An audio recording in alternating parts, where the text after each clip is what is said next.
Hey Wargamers, welcome back to the channel, Death from Above Wargaming. I'm Aaron and I am here with more exciting Battlytics. Following on the heels of our Kodiak review, I wanted to do another one from that campaign series it seemed really broken to me, and I wanted to see what Battlytics had to say about it. So this is the Horned Owl 6.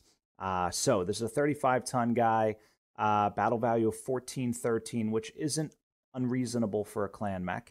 It was produced in 3132, so this one is an ill clan design. However, the original Horned Owl, fun fact, is a Clan Goliath Scorpion design, and it was designed for rugged underwater operations or some nonsense. That's why it looks like a submarine, in case anybody was wondering. I recently read this on Sarn, and I was like, oh my god, it makes so much sense.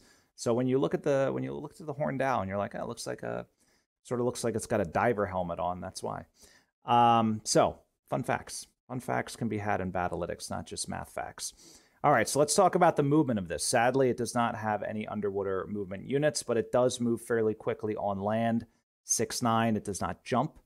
It also has a dissipation of 20, so just 10 double heat sinks there. Now, things that I love: standard fusion engine, endosteel structure, and ferrofibrous armor.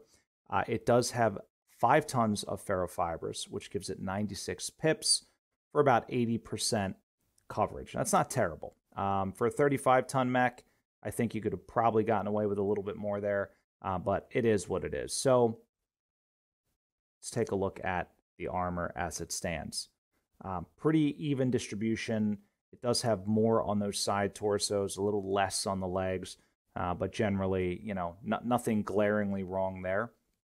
This mech does have 2 hand actuators, so it can swim better. Apparently, no. So if you want to punch, even though clan mechs don't, I guess in the O clan era they punch. I think we've had this conversation. They can punch. They can do it. I'm gonna do it. So the real thing though about this mech is the weaponry and the equipment. All right, so this is where things get bananas. Clan Large Pulse Laser. All right, arguably my favorite and best weapon in the game. And then it's got a pair of medium pulse lasers of the clan variety, one in the right arm, one in the CT. So it's got 3 clan pulse lasers on there, phenomenal weapons, and they are grossly mated to a targeting computer, which can be found in the right torso. So if -2 wasn't enough, well, good news. You can do even better with the targeting computer. And for those of you that were unsure, yes, the targeting computer does in fact apply to pulse weaponry, which, in my opinion, I know it would invalidate certain designs like this one, but I feel like that needs to be eroded out. Or pulse lasers need to be dropped to like a -1 instead of a -2. It's just like insane. I'm sure I'm going to get flamed for that in the comments, and it's controversial, but it's true. Like a -3 is like taking a gunnery 3 guy and making him gunnery 0. It's insane. Let's talk about it in more detail, though. Let Battlytics show you how crazy it is. So stay tuned. Battlytics on Horned Owl number 6. It's coming right up.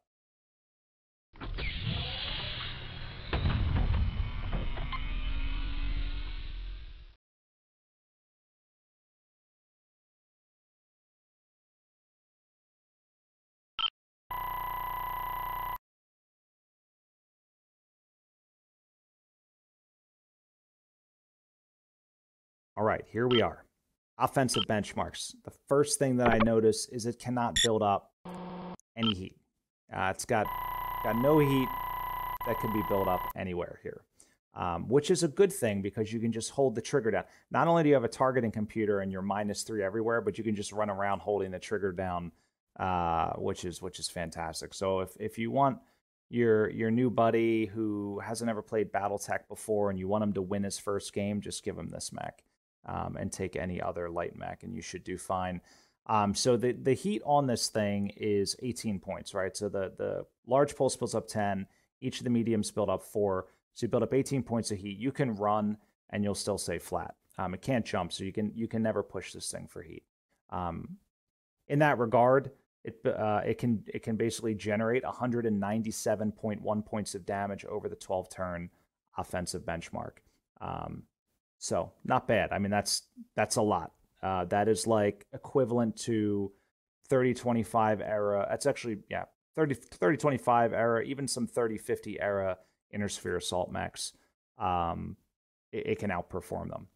So looking at the lethality, this kills the Javelin in 7.7 turns on average, and it did kill it 100% of the time across those 10,000 simulations. It doesn't generate an inadequate number of critical hits. I want to call that out. It's 3.6 critical hits. It does have 3 separate weapon systems, so it can still and it's sort of taking off little pieces at a time, so it can generate some crits. Not as good as, the old Kintaro or a longbow, but it gets the job done. But the real eye-popping thing was the damage per hit at 7.9. I had to go back and look, and Inner Sphere mediums, they do 6 points of damage.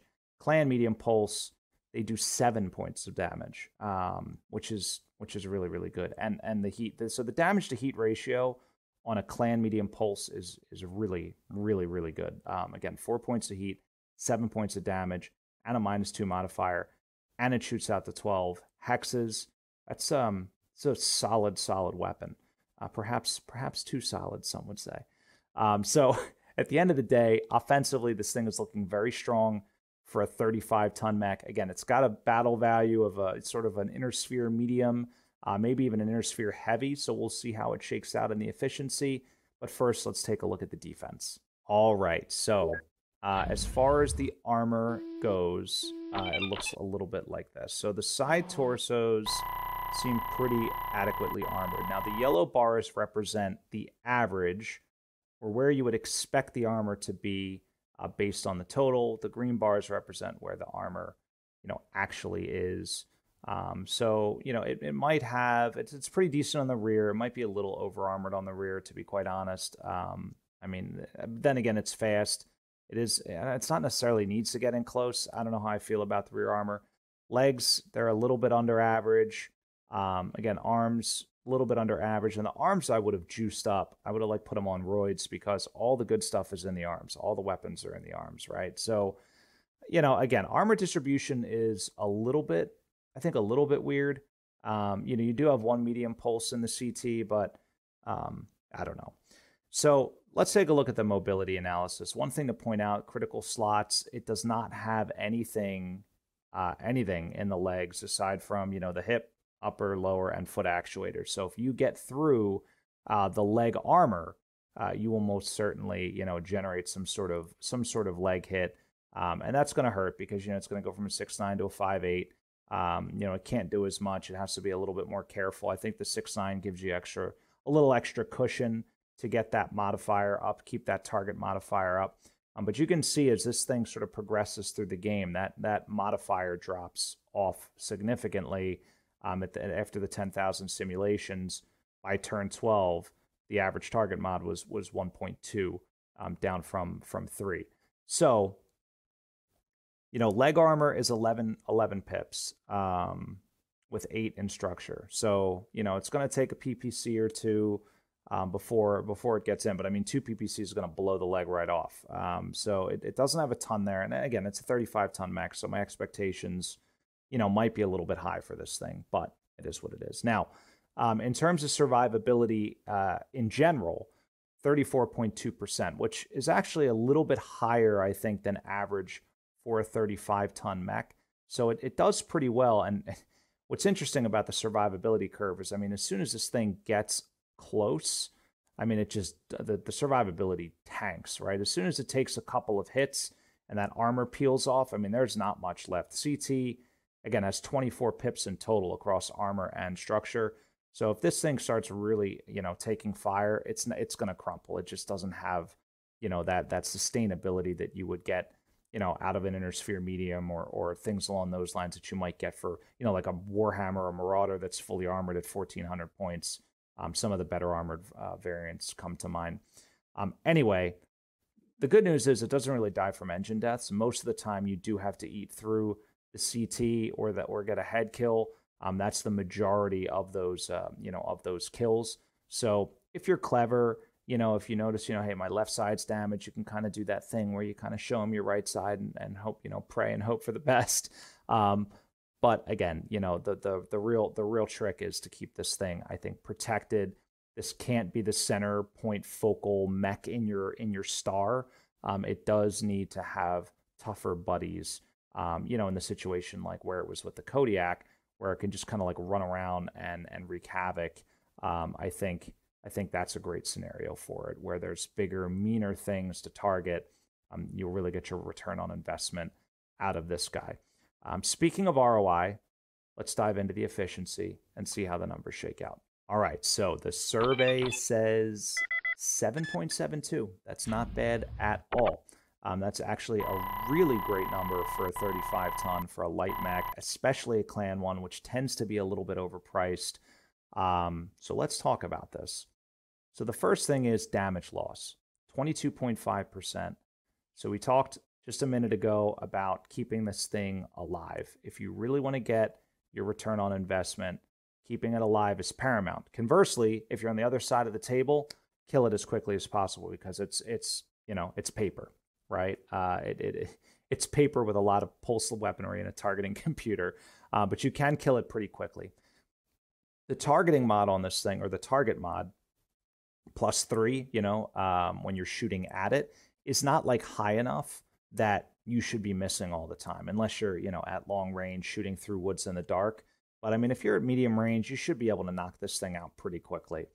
Okay.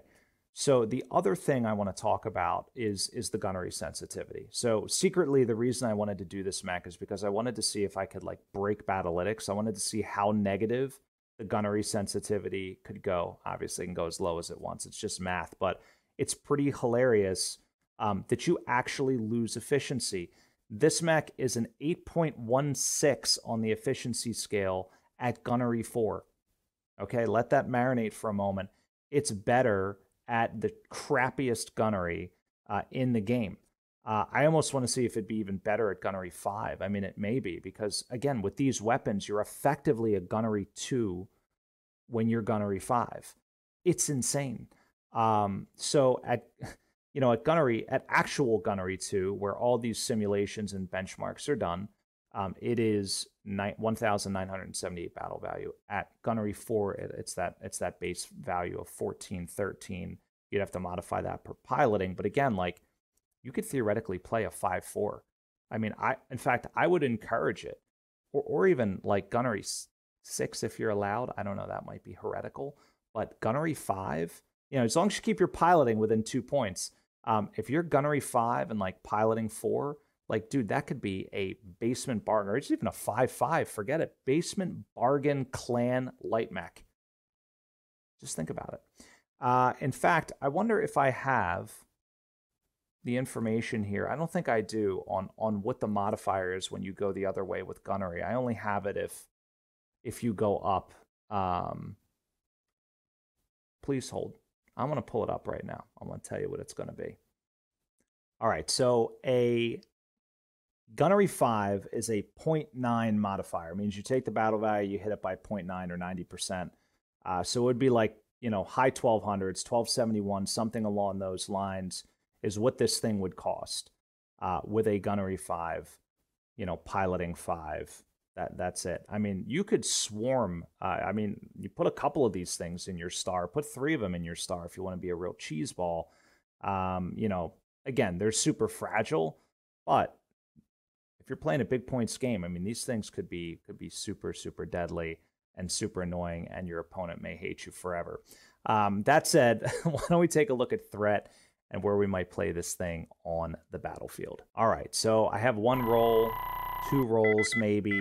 The first roll really is skirmisher. I mean, that's how you want to play this thing, in my opinion. Run it around, get it within that 12-inch, 12-hex range, fire your medium pulse, keep your large pulse in play, but really you just want to be laying on it. Because remember, you can run, you can maintain full speed. There's no reason you ever should do anything less.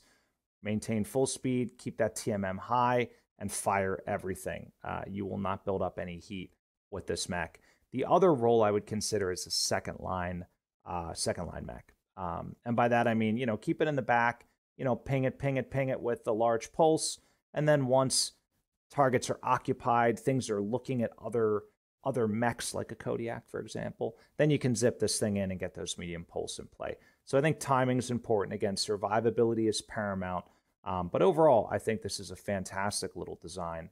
I wasn't in love with the survivability. I don't love things that aren't reliable in terms of staying on the table. It always sucks when a rogue swarm of LRM 20s like lands on your mech and just completely cripples it, which could totally happen to this thing. But per my prior comment, just take more than one of them. It is kind of funny that you can run this thing at gunnery 5 and the efficiency is probably in the mid 8s. It is bananas to me with a negative 0.323 gunnery sensitivity. But it is what it is. It's fun when you mix targeting computers and pulse lasers, or not fun if you're the guy on the receiving end of it, which is probably why it should be banned from BattleTech forever. Tell me what you think. Tell me if you think pulse lasers and targeting computers is the ultimate cheese, or if you think it's totally fair and a valid tactic. I'm curious to know what you think. I mean, obviously, Tom and I had no problem playing it. The game's the game. I mean, we play narrative style. I don't really care.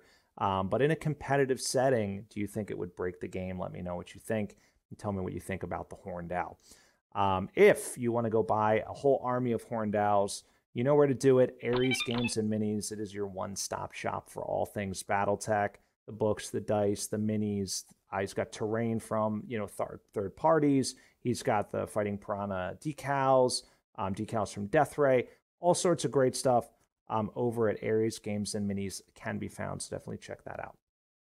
Also, subscribe, leave a like, leave a comment. Anything along those lines would be fantastic. But what would be even more fantastic is heading over to Patreon and joining us there. It's as little as $1 a month. That's all it takes. And it helps us keep the lights on and keep the cameras rolling. So thanks to all of our great patrons out there. We do appreciate it. But that said, that's all I've got. That's all I've got. This is the end of the Roar of the Kodiak analysis series of Battlelytics reviews. I want to get back to the Mercenaries Kickstarter, Max, because that's all the rage right now. So we're going to see some of those coming up soon, along with some other great stuff. So guys, stay tuned. As you know, always good stuff coming from Death from Above Wargaming. Have a good night.